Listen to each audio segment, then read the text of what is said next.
Assalamualaikum warahmatullahi wabarakatuh. Segala puji bagi Allah, Tuhan seru sekalian alam. Kali ini akan dilanjutkan membaca bagian ketiga kisah Syekh Yusuf Al-Makassari, Tuanta Salamaka. Tuanta Yusuf pamitlah kepada kapten kapal dan seluruh sawi yang ikut. Kemudian Tuanta berjalan seorang diri dari Jeddah menuju Tanah Suci Mekah. Perlu diingat bahwa perjalanan ini dilakukan di abad ke-17 sekitar tahun 1644 Masehi. Untuk dapat kita bayangkan bahwa perjalanan antara Jeddah dengan Mekah tidak seperti sekarang, di mana jarak tersebut dapat ditempuh dengan mobil di atas jalan raya yang beraspal tebal dan lebar. Perjalanan Tuanta waktu itu dilakukan dengan berjalan kaki seorang diri. Tuanta Yusuf dalam perjalanan dari rumah membawa 3 buah keris. Yang pertama diberi nama I Cakua, yang kedua diberi nama I Dandangkua, yang ketiga diberi nama I Pagarre. Adapun keris I Cakua dibuat di Campagaya, Goa. Ia menjadi semboyan bagi orang Goa yang berbunyi sebagai berikut: I Cakualah engkau lihat, I Dandangkua jadi contoh, I Pagarre tidak memberi tempat di dunia. Kalau Tuanta Yusuf berjalan di hutan-hutan, ia cabut keris I Cakua, maka seluruh binatang buas yang melihat Tuanta pada lari ke tempat jauh, sejauh mata memandang. Begitu hebatnya keris pusaka I Cakua. Setelah Tuanta Yusuf tiba di Mekah, kebetulan hari itu hari Jumat dan waktu zuhur sudah masuk, maka Tuanta Yusuf pun langsung menuju ke Masjidil Haram untuk sembahyang Jumat. Karena kedatangan Tuanta tepat pada saat pintu masjid sudah ditutup, maka Tuanta Yusuf mengetuk pintu dari luar minta masuk. Penjaga pintu bertanya dari balik pintu itu, "Siapa yang mengetuk pintu ini dari luar? Apa engkau orang Arab ataukah orang Jawi?" Menjawablah Tuanta bahwa ia adalah orang Jawi mengetuk pintu karena terlambat masuk di masjid. Maka penjaga pintu itu pun dengan suara lantang berkata, "Biar engkau orang Arab, apalagi kalau hanya orang Jawi tidak akan kubukakan pintu masjid karena waktu sudah tiba. Lain kali saja engkau datang lagi. Pulanglah ke tempatmu dan sembahyang zuhur di rumah." Mendengar ucapan penjaga pintu itu, hati Tuanta pun rasanya mendidih dan marah. Tuanta Yusuf membalikkan badannya menghadap keluar lalu memiringkan pecinya ke kanan. Berkat kehendak ilahi, maka Ka'bah pun miring letaknya, menyebabkan semua orang yang hadir dalam Masjidil Haram waktu itu gempar melihat kejadian itu. Bertanyalah Khalifah dan Hukmah serta para ulama yang hadir, apa gerangan hidayat yang hendak diperlihatkan oleh Allah Subhanahu wa Ta'ala kepada kita sekalian? Coba buka segenap kitab peninggalan sesudah hijrahnya Nabi besar kita Muhammad Sallallahu Alaihi Wasallam. Maka ditemukanlah satu catatan dalam sebuah kitab yang menggambarkan bahwa menurut amanat Sayyidina Ali, pada suatu hari nanti akan datang dari arah timur seorang yang bernama Yusuf. Orang itu mendapat hidayah dari Allah Subhanahu wa Ta'ala. Ia seorang ulama dalam ilmunya. Yusuf disebut orang yang selamat di dunia dan akhirat. Setelah selesai membaca kitab itu, maka para alim ulama bertanya kepada penjaga pintu, apakah tadi ada orang yang minta dibukakan pintu ketika hendak dimulai sembahyang Jumat? Maka dijelaskan oleh penjaga pintu masjid, bahwa ketika pintu-pintu Masjidil Haram sudah tertutup semua, datang seorang orang Jawi menurut pengakuannya, terlambat datang dan minta dibukakan pintu. Dari dalam penjaga menanyakan siapa yang mengetuk pintu di luar, orang Arabkah ataukah orang Jawi? Maka mendapat jawaban orang itu, bahwa ia adalah seorang Jawi. Mendengar jawaban orang itu, penjaga pintu berkata padanya, supaya lain kali saja ia datang untuk sembahyang di masjid, karena pintu-pintu sudah ditutup. Lebih baik sembahyang zuhur saja di rumah. Penjaga pintu lebih jauh menjelaskan, bahwa ketika ucapannya itu disampaikan, maka orang Jawi itu pun membalik hendak berjalan ke depan. Sambil bergerak ia memiringkan pecinya ke kanan, maka terjadilah peristiwa di mana masjid dan Ka'bah jadi miring. Maka para alim ulama mengusulkan kepada Imam Syafi'i supaya orang Jawi itu agar diundang ke masjid sekarang juga. Mungkin orang itulah yang dimaksud oleh catatan peninggalan Sayyidina Ali dalam kitab. Maka Bilal pun disuruh pergi memanggil Tuanta Yusuf. Ketika Bilal tiba di rumah kediaman Yusuf, kebetulan Tuanta Yusuf kedapatan sedang menanak nasi, tapi kakinya dijadikan tungku, tangan kirinya menjadi tungku, tangan kanannya memegang periuk nasi. Pada saat Tuanta Yusuf menanak nasi itu si Bilal pun tiba. Selesai memberi salam yang dijawab oleh Tuan Ta Yusuf, kemudian Bilal dipersilakan masuk ke dalam rumah. Bilal menyampaikan undangan kepada Tuan Ta sambil berkata, "Tuanku diminta datang di Masjidil Haram oleh Imam Syafi'i dan semua alim ulama yang ada di sana." "Baiklah, tunggu aku selesai menanak nasi ini baru kita pergi bersama-sama," ujar Tuan Ta. Tuan Ta mengajak Bilal makan, akan tetapi ditolak dengan alasan belum waktu makan. Sesudah itu keduanya berangkatlah menuju Masjidil Haram. Sesampainya di masjid, Tuan Ta langsung masuk menemui Imam Syafi'i dan para alim ulama yang hadir di masjid. Berkatalah Imam Syafi'i, "Tuan Yusuf, engkau yang kami sepakati naik di mimbar kali ini membaca khutbah." Maka bangkitlah Hatib memberikan kudung Tuan Ta, lalu Yusuf naik ke mimbar. Judul khutbahnya hari itu adalah pertama, "Longkongna kelong mangka saraka", kedua, "Longkongna kelong nia renga timoro mata alona", ketiga, "Longkongna kelong nia renga ma aloria". Semua yang hadir dalam masjid terharu mendengar suara Tuan Ta membaca khutbah. Seakan-akan terhenti air yang sedang mengalir, tersangkut daun yang gugur. Selesai khutbahnya, Tuan Ta menjadi imam sembahyang Jumat pula. Selesai sembahyang Jumat, Khalifah yang hadir bertanya kepada Yusuf, "Tuan, saya ingin bertanya kepadamu, adakah buah-buahan yang enak dimakan di negerimu?" Menjawablah Tuan Ta Yusuf, Ada dua macam buah yang paling enak di negeriku, yaitu pertama bernama langsat dan kedua bernama durian. Adapun buah yang disebut langsat, semua golongan masyarakat dapat menikmatinya, dapat dimakan oleh rakyat biasa dan pula dimakan oleh orang mampu dan orang bangsawan. Tapi buah yang disebut durian, tidak semua orang dapat menikmatinya. Hanya orang mampu dan bangsawan yang berada dapat memakannya. Mendengar ucapan Tuan Ta Yusuf, berkatalah Khalifah, "Apakah Tuan tidak bisa mendatangkan kedua jenis buah terhormat dan lezat itu dari negerimu sekarang ini juga, supaya kita semua yang berada di masjid dapat menikmatinya?" Menjawablah Yusuf, "Entahlah, itu bergantung kepada kehendak dan kebesaran Allah Subhanahu wa Ta'ala." Tuan Ta Yusuf lalu tafakur hampir 1 jam lamanya. Lalu di ujung tafakurnya itu ia gerakkan tangan kanannya ke atas. Maka atas kekuasaan Allah, tiba-tiba keluarlah dari ujung lengan bajunya sebelah kanan yang diangkat itu 3 rangkai buah langsat yang berasal dari Makassar. Tuan Ta Yusuf menyerahkan buah langsat itu kepada semua hadirin untuk dikecap. Selesai itu berkata pula Khalifah, "Apakah yang disebut buah durian dapat juga didatangkan sekarang dari negerimu, supaya kami semua di sini dapat menikmatinya?" Maka tafakur lagi Tuan Ta Yusuf. Setelah beberapa waktu lamanya ia gerakkan lagi tangannya yang di sebelah kiri, dan keluarlah dari ujung lengan bajunya buah durian yang dimaksud Tuan Ta berasal dari Makassar. Semua hadirin tercengang melihat keajaiban itu, tapi tiada seorang pun yang buka mulut. Lalu mereka bubar. Sebelum meninggalkan Masjidil Haram, berkatalah Tuan Ta Yusuf kepada Imam Hanafi, "Berikanlah padaku berkat untuk menambah ilmuku." Imam itu menjawab, Yusuf, dari aku sendiri tidak mungkin lagi bisa menambah ilmumu. Sebab pesan Nabi Muhammad SAW menyebutmu sebagai orang yang selamat di dunia dan di akhirat kelak. Namun demikian sebaiknya engkau mencari dan menjumpai wali 40 yang sudah 200 tahun meninggal dunia.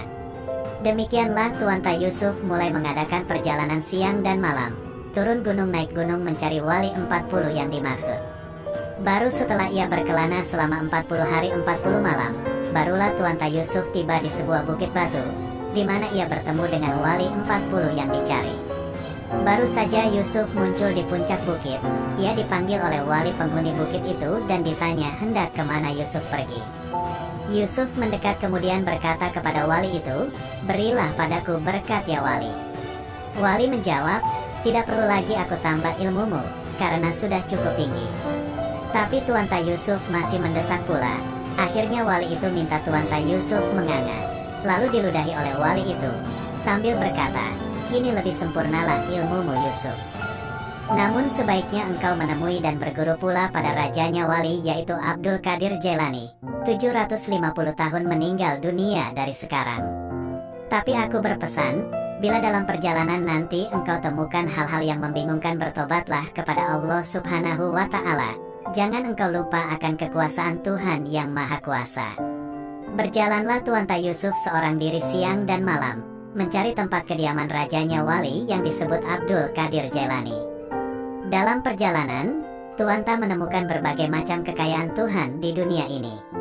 Apabila dalam perjalanan yang jauh itu Tuanta Yusuf bertemu dengan binatang buas, ia cabut lagi kerisnya yang bernama Icak Kua, maka binatang buas pun pada lari.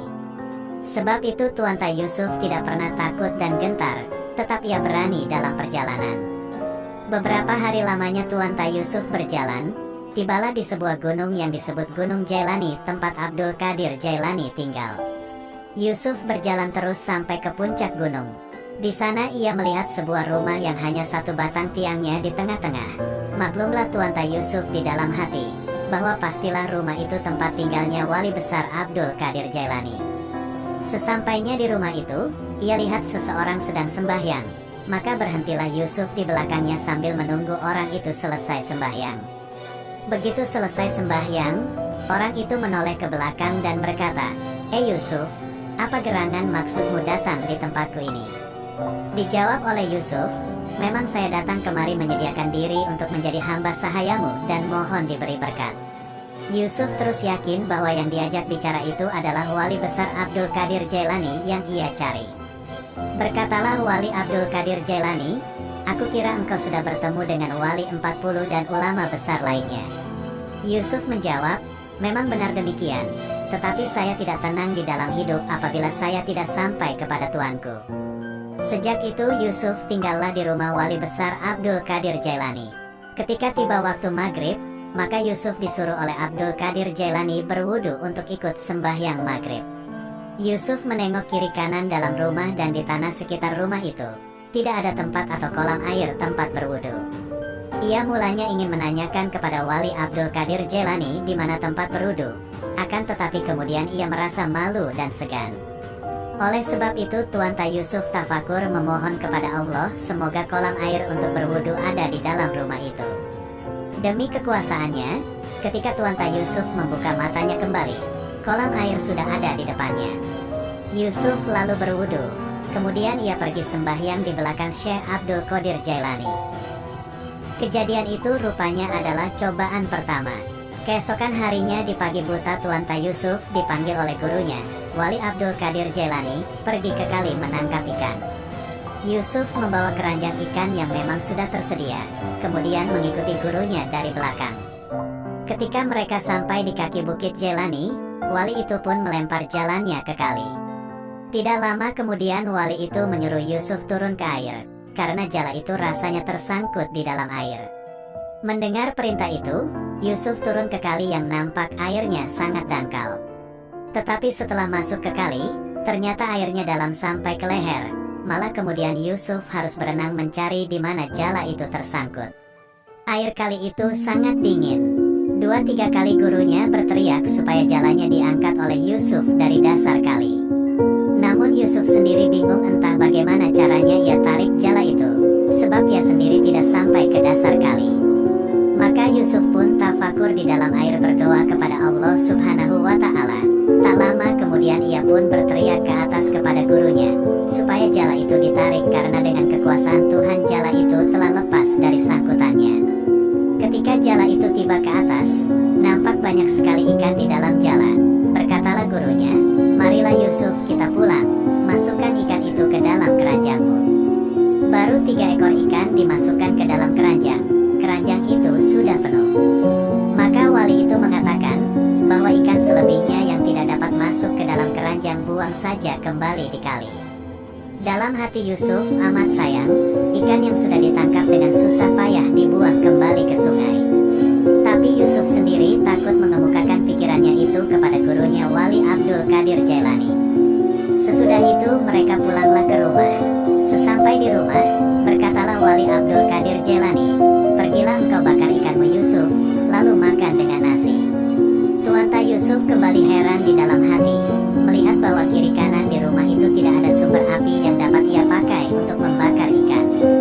Walinya menyuruh mencari api di luar rumah dalam keadaan gelap gulita. Tuanta Yusuf berjalanlah di dalam malam yang gelap gulita sampai kepada suatu tempat. Ia melihat ada seseorang yang sementara meniup-niup untuk membesarkan apinya. Maka berhentilah Yusuf di tempat orang itu. Setelah ia dekat, tampak padanya seorang tua yang sedang meniup-niup api. Orang tua itu terus bertanya kepada Yusuf, "Hendak kemana engkau anakku?" Menjawablah Yusuf, bahwa ia bermaksud mencari api. Sebab itu, kemudian Yusuf meminta api kepada orang tua tadi. Orang tua itu menjawab, "Saya akan berikan api itu, apabila engkau beli." Menjawab Yusuf, "Baik, hanya sayang sekali saya tidak membawa uang, bagaimanakah caranya saya membayarmu?" Berkata pula Yusuf seterusnya, "Kalau engkau mau menerima kerisku ini sebagai pembayaran apimu, akan saya berikan." Maka orang tua itu menjawab lagi, "Sayang sekali, sebab saya tidak bersedia menerima kerismu sebagai alat pembayaran. Saya hanya mau kalau kedua biji matamu diberikan padaku." Tanpa pikir panjang, Tuanta Yusuf mencungkil biji matanya yang sebelah kanan lalu diserahkannya kepada orang tua itu. Orang tua itu tidak mau terima jika hanya sebuah saja. Ia minta supaya kedua belah biji matanya Yusuf diberikan padanya sebagai pembayaran apinya. Maka Yusuf pun mencungkil pula matanya yang sebelah kiri, kemudian diserahkan kepada orang tua itu. Maka barulah api ia terima dari orang tua itu. Adapun yang menjelma sebagai orang tua adalah gurunya sendiri, Wali Abdul Qadir Jailani, karena ia hendak menguji sampai di mana ketaatan Tuanta Yusuf. Ketika Yusuf sampai ke rumah gurunya, berkatalah Wali Abdul Qadir Jailani, Yusuf, kenapa saya lihat banyak darah mengucur di dadamu, dan biji matamu tidak ada?" Maka diceritakanlah oleh Tuanta Yusuf pengalamannya dari awal sampai akhir. Lalu berkatalah gurunya, "Hei Yusuf, engkau betul-betul orang yang tahan uji dunia dan akhirat. Engkaulah muridku yang kuanggap duduk di bahuku melangkahi kepalaku, karena tingginya ilmumu. Hanya Allah Subhanahu wa Ta'ala dan berkatnya Nabi besar Muhammad Sallallahu Alaihi Wasallam yang mengetahui betapa dalamnya ilmu tauhid yang engkau miliki sekarang. Pergilah engkau, nanti subuh kalau bangun pergilah berwudu dan sembahyang. Pada waktu engkau bertakbir, pejamkanlah matamu. Sesudah takbir barulah engkau buka kedua belah matamu." Dalam hatinya Yusuf mengatakan, "Bagaimana halnya saya dapat memejamkan dan kemudian membuka kedua belah mataku, padahal aku tidak mempunyai biji mata." Tapi Yusuf malu mengemukakan hal itu pada gurunya, sebab itu ia pun diam, lalu pergi tidur. Ketika waktu subuh telah tiba, Yusuf pun bangun terus pergi berwudu dan berdiri hendak sembahyang subuh. Ketika Yusuf bertakbir, lalu ia kemudian membuka matanya. Dengan kehendak ilahi, kedua biji matanya sudah ada kembali melekat seperti biasa. Sebab itu ia menyelesaikan sembahyangnya, kemudian berdoa kepada Allah Subhanahu wa Ta'ala, lalu bergeser berjabat tangan dengan gurunya, yang juga sudah selesai sembahyang. Maka berkatalah Wali Abdul Qadir Jailani, Yusuf, ilmumu sudah sangat tinggi. Semua anak muridku yang lain tidak ada yang seperti Yusuf. Muridku yang lain itu ilmunya hanya sampai di kakiku, melangkahi lututku. Tapi engkau Yusuf, ilmumu seakan-akan sampai ke bahuku dan melangkahi kepalaku." Beberapa hari kemudian, pamitlah Tuanta Yusuf pada gurunya hendak kembali ke Mekah. 7 hari kemudian Tuanta Yusuf berhasrat hendak berangkat ke Madinah untuk ziarah ke makam Nabi Muhammad Sallallahu Alaihi Wasallam. Rencana Yusuf ini terdengar oleh jemaah lainnya, baik ia orang Arab maupun orang Jawi. Berbondong-bondonglah mereka itu mengikuti perjalanan Tuanta Yusuf dari Mekah ke Madinah. Beratus-ratus orang lelaki dan perempuan yang ikut dalam rombongan di belakang Tuanta Yusuf dalam perjalanan ke Madinah. Tapi di antara mereka itu ada yang baru sehari, ada yang 2 hari, ada pula 10 hari kemudian, mereka tidak mampu meneruskan perjalanan dan mereka pulang kembali ke Mekah, karena mereka anggap perjalanan itu sangat berat. Tuanta Yusuf selama perjalanan itu tidak pernah menoleh ke belakang menghitung-hitung jumlah orang yang ikut dengannya. Akan tetapi pada suatu hari ketika ia menoleh ke belakang, ia jadi heran karena yang tinggal mengikuti perjalanannya hanya tinggal 2 orang, seorang laki-laki dan seorang perempuan. Yang laki-laki itu seorang wali dan yang perempuan itu seorang perempuan salehah. Beberapa hari lamanya mereka bertiga berjalan lalu mereka temukan sebatang pohon yang sangat rindang daunnya. Mereka bertiga singgah di bawah pohon yang rindang itu untuk beristirahat sebentar. Berkatalah Tuanta Yusuf kepada kedua orang itu, "Lebih baik kita berpisah di sini." Masing-masing kita cari makamnya Nabi Muhammad Shallallahu Alaihi Wasallam. Bila engkau lebih dahulu dapatkan makam Nabi, niatkan juga aku. Sebaliknya bila aku lebih dahulu menemukannya, kuniatkan juga engkau berdua. Maka berpisahlah mereka. Kedua orang itu meninggalkan Tuanta Yusuf yang masih tetap tinggal istirahat di bawah pohon yang rindang itu. Ketika kedua orang tadi sudah jauh, maka dipejamkanlah matanya Tuanta Yusuf sejenak. Ketika ia buka kembali matanya, maka dengan kekuasaan Allah Subhanahu wa Ta'ala, tiba-tiba Yusuf telah berada di depan makam Rasulullah. Tuanta Yusuf bangkit mencari pintu masuk ke makam Nabi Shallallahu Alaihi Wasallam. Maka Yusuf pun masuk ke kubah sambil memohon kepada Allah Subhanahu wa Ta'ala untuk mendapatkan rahmat. Pada saat itu terdengar di telinganya suatu pertanyaan, "Hei Yusuf, engkau sudah menghadap imam yang 4, menghadap wali 40, gurunya para wali Abdul Qadir Jailani sampai engkau kemari. Apalah yang akan kuberikan lagi kepadamu sebab kesufianmu sudah sempurna. Coba ada nabi sesudah saya, engkau yang dapat menjadi penggantiku. Tapi tidak mungkin lagi ada nabi. Sebab itu kuberikan nama padamu, orang yang selamat dunia akhirat. Tetapi kugandaki supaya engkau kunjungi Kasamosir 180 tahun wafatnya sekarang. Ia berada di Bukit Qaf." Setelah hilang suara itu, maka Tuanta Yusuf keluar dari kubah makam Nabi Muhammad Shallallahu Alaihi Wasallam, kemudian langsung menuju ke Bukit Qaf. Di bukit itu ada kali, sungai, yang mengalir dari hulu. Ketika Tuanta Yusuf tiba ke tempat Kasamosir, berkatalah wali itu, "Hei Yusuf, apa maksudmu datang kemari?" Dijawab oleh Yusuf, "Saya datang kemari minta diberi berkat oleh tuanku." Maka wali Kasamosir menjawab, "Buat apa lagi engkau menambah ilmumu? Sebab ilmumu sudah cukup, sedang engkau sudah ketemu dengan Nabi Muhammad sendiri." Berkatalah Tuanta Yusuf, "Memang demikianlah. Akan tetapi Rasulullah sendiri yang menyuruh saya menemui tuanku."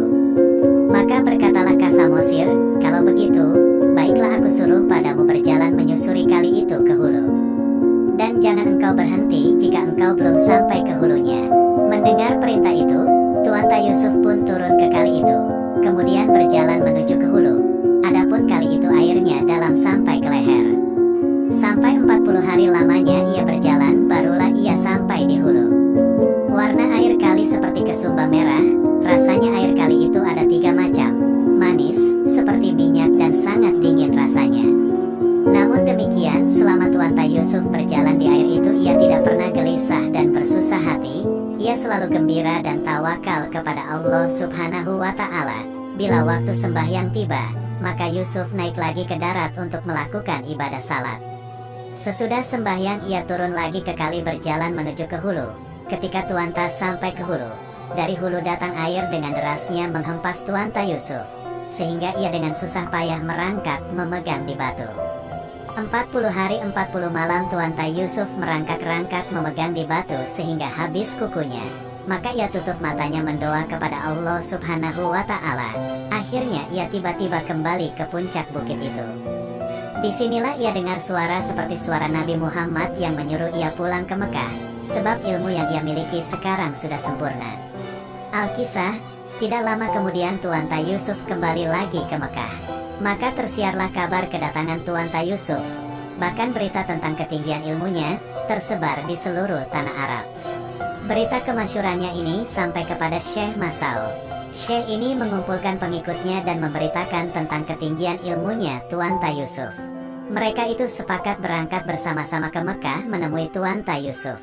Setelah mereka tiba di tempat kediaman Tuanta, Syekh Mas'ud memberi salam dan dibalas oleh Tuanta Yusuf sambil berkata di dalam bahasa Makassar, "Oh Syekh Mas'ud, maeko amempo," artinya, "Mari duduk." Mendengar ucapan itu Syekh Mas'ud ternganga karena ia tidak tahu arti ucapan Tuanta di dalam bahasa Makassar itu. Maka Tuanta mempersilahkan Syekh Mas'ud sekali lagi duduk dalam bahasa Arab. Sesudah itu Syekh Mas'ud mulailah membuka pembicaraan dan mengatakan, "Oh Yusuf, saya beserta pengikutku semua ini datang kemari ingin mengajukan pertanyaan padamu, karena saya dengar berita ketinggian ilmu tauhidmu." Menjawablah Tuanta Yusuf, "Silakan tanya apa yang diinginkan. Mudah-mudahan dengan kebesaran Allah Subhanahu wa Ta'ala saya dapat menjawab pertanyaanmu itu." Bertanyalah Syekh Mas'ud, "O Yusuf, sampai di mana pengetahuanmu tentang Allah Subhanahu wa Ta'ala sehingga engkau mengaku benar-benar kenal kepadanya?" Berkatalah Tuanta Yusuf, "O Syekh Mas'ud, dengarlah baik-baik apa sebabnya, maka aku katakan aku kenal betul Allah Subhanahu wa Ta'ala. Sebab aku menyatukan yang dua, dan aku berada di antara yang dua itu. Begitulah paham saya, maka saya kenal betul tentang Allah Subhanahu wa Ta'ala." Ketika mendengar jawaban Tuanta Yusuf itu, maka sujudlah Syekh Mas'ud memegang dan menjabat tangan Tuanta Yusuf. Kemudian ia bertanya lagi kepada Tuanta, "O Tuanta Yusuf, bagaimana pengetahuan Tuan tentang keesaan Allah Subhanahu wa Ta'ala?" Dijawab oleh Tuanta Yusuf, "O Syekh Mas'ud, yang tak dapat dipisahkan apakah Allah Ta'ala bersama aku ataukah aku bersama Allah selama-lamanya seumur dunia ini." Berita kembalinya Tuanta Yusuf di Mekah itu juga kedengaran oleh Syekh Muhyiddin Tajul Kabandiyati yang tinggal di Hadramaut. Pada suatu hari Syekh ini mengumpulkan pengikutnya, kemudian sepakat mereka akan berangkat ke Mekah menemui Tuanta Yusuf. Syekh itu mengatakan bahwa kita harus datangi dia, menanyakan keahliannya, sebab ia hanya orang Jawi, sedangkan kita ini orang Arab, malah Said pula, turunan Nabi Muhammad Sallallahu Alaihi Wasallam. Mereka mempersiapkan diri dengan kapal laut berangkat ke Jeddah. Ketika kapal mereka berlabuh di Jeddah, hari itu kebetulan hari Jumat. Setelah selesai sembahyang Jumat, berkatalah Tuanta Yusuf kepada anak gurunya, "Sebaliknya kalian ikut semua padaku untuk menjemput Sayyid Muhyiddin di Jeddah, karena beliau itu adalah cucu Nabi Muhammad Sallallahu Alaihi Wasallam." Mereka pun berangkat ke Jeddah. Setelah tiba di pelabuhan, Tuanta Yusuf sudah melihat kapal yang ditumpangi oleh Syekh Muhyiddin. Ketika Syekh itu melihat kedatangan Tuanta Yusuf, maka ia pun berdiri di pinggir kapal sambil berdoa melepaskan ilmunya. Dengan kekuasaan Allah Subhanahu wa Ta'ala, tiba-tiba muncul berpuluh-puluh buaya yang timbul di pinggir pantai, berjejer dari pinggir kapal sampai ke tepi pantai daratan pelabuhan Jeddah. Maka Tuanta Yusuf kagum melihat kejadian itu sambil mengajak 20 orang pengikutnya. Ia berjalan di atas punggung buaya-buaya itu mulai dari pantai sampai ke pinggir kapal. Ketika Tuanta Yusuf hendak melangkah naik ke kapal, berkatalah Yusuf kepada kapten kapal itu, "Hai kapten, imbangi miringnya kapalmu nanti, sebab aku akan naik untuk mengundang cucunya Nabi Muhammad Sallallahu Alaihi Wasallam." Menjawablah kapten kapal itu, "Hai orang Mekah, berapa gerangan beratmu dengan badan yang begitu kecil? Kenapa perlu diimbangi kapal ini lagi?" Mendengar jawaban itu berkatalah Tuanta Yusuf, "Baiklah kalau begitu. Aku segera akan naik di kapal." Ketika Tuanta Yusuf menginjakan kakinya di pinggir kapal itu, maka kapal tadi miring. Kapten kapal dan anak buahnya pada takut, kalau kapalnya tenggelam kemasukan air laut. Maka kapten kapal itu berlari mohon ampun pada Tuanta. Maka Tuanta berdoa pula, kemudian kapal itu akhirnya datar kembali. Setibanya di atas kapal, maka Syekh Muhyiddin datang memegang tangan Tuanta Yusuf sambil berkata, "Marilah tuanku duduk." Yusuf menjawab, "Jangan tuanku berkata demikian. Tidak pantas tuanku menyebut demikian pada saya. Jangan tuanku ucapkan kata-kata terhormat serupa itu bagiku. Seharusnya akulah yang harus mengucapkan kata-kata serupa itu untuk tuanku." Setelah Tuanta Yusuf duduk berhadapan dengan Syekh Muhyiddin, berkatalah Tuanta Yusuf, "Sebenarnya saya datang ini untuk menjemput tuanku. Kiranya bersedia mampir di pondokku di Mekah. Tadinya niat saya ialah untuk mengunjungi tuanku di Hadramaut. Akan tetapi tuanku sendiri sudah lebih dulu berada di sini, makanya saya undang tuanku berkunjung ke Mekah." Maka Syekh itu pun menerima baik undangan Tuanta Yusuf. Setelah persiapan selesai, mereka pun akan meninggalkan kapal. Tuanta Yusuf memejamkan matanya, berdoa sebentar. Dengan kekuasaan Allah Subhanahu wa Ta'ala, tiba-tiba air laut terbelah mulai dari pinggir kapal sampai ke pinggir pantai, sehingga Tuanta, Syekh Muhyiddin dan pengikut dapat